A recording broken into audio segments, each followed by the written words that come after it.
এই তো আপনাদের ভাইয়া বাজার করতে গেছিল, কি কি বাজার নিয়ে আসছে দেখেন। এটা কাঁচা ঝাল, এই তো পালং শাক,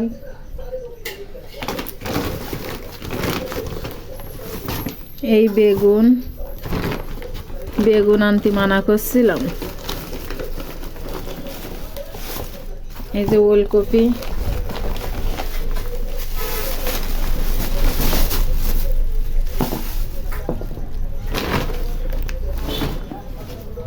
এই যে ফুলকপি,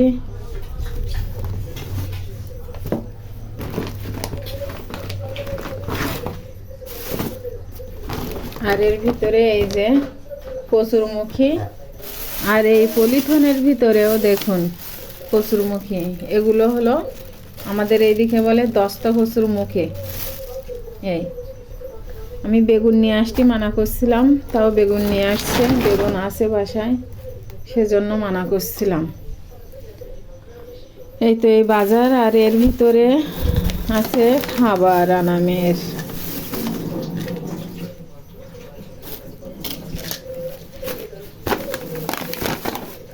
এই যে নিয়ে যাও আনাম বাবু,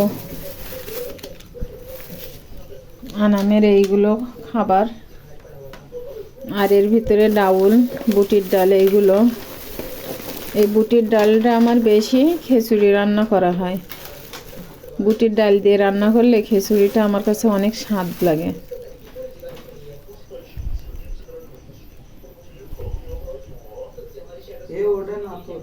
আর এই প্যাকেটের ভিতরে দেখেন ডিম।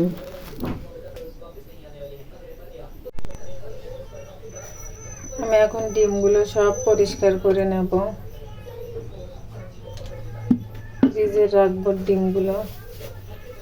আর ফ্রিজে তো খাবারও রাখা হয়, এজন্য আমি ডিমগুলো সব সময় যেভাবে পরিষ্কার করি ওইভাবেই পরিষ্কার করাটা দেখাচ্ছি। এইভাবে ধরে, এতে আমি ডিম নিয়েছি, এক হাত দিয়ে তো আমি ভালোভাবে দেখাতে পাচ্ছি না। এইভাবে পরিষ্কার করে এতে এখানে রেখে দিচ্ছি, পরে সুন্দর করে ধুয়ে নেব।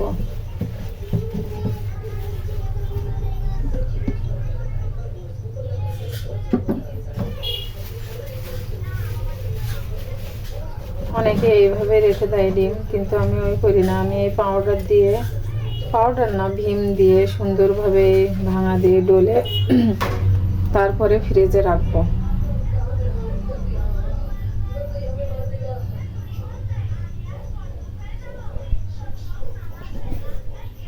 ঝালগুলো বাছা কমপ্লিট, এই তো নষ্টগুলো আলাদা করে রাখছি, আর ওই ভালোগুলো রাখছি, এগুলো আগে খেয়ে নেব। আর এখন ঝালগুলো ধুয়ে পানি ঝরাতে রেখে দেব, তারপরে ফ্রিজে রাখবো। আমি কিভাবে ঝাল সংরক্ষণ করি সেটা আপনাদের সাথে শেয়ার করব এই ভিডিওতে।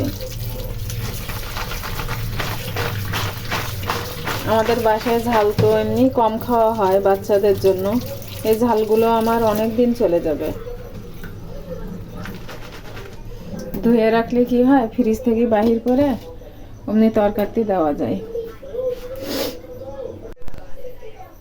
ডিমগুলো ধোয়া শেষ, ডিমগুলো পানি শুকিয়ে গেলে তারপরে ফ্রিজে রাখবো।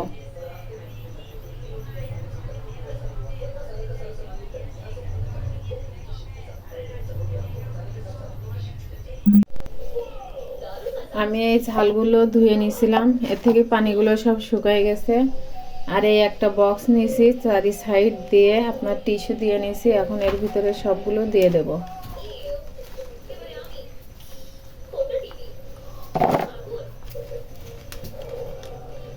আমি ঝালটা এইভাবে সংরক্ষণ করি, আর এটা অনেক দিন পর্যন্ত থাকে। আর আমাদের বাসায় তো ছোট বাচ্চা বেশি, দুটো ছেলের কারণে ঝাল খাওয়া হয় কম।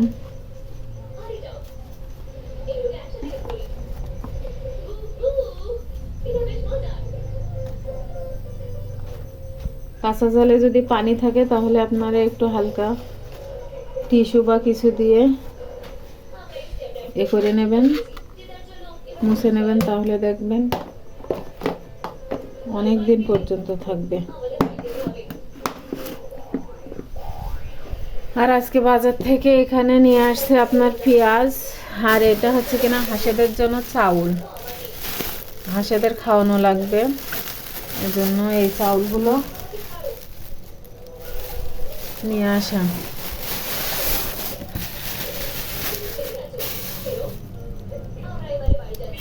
আর এই যে খিরাই নিয়ে আসছিল, তো এগুলো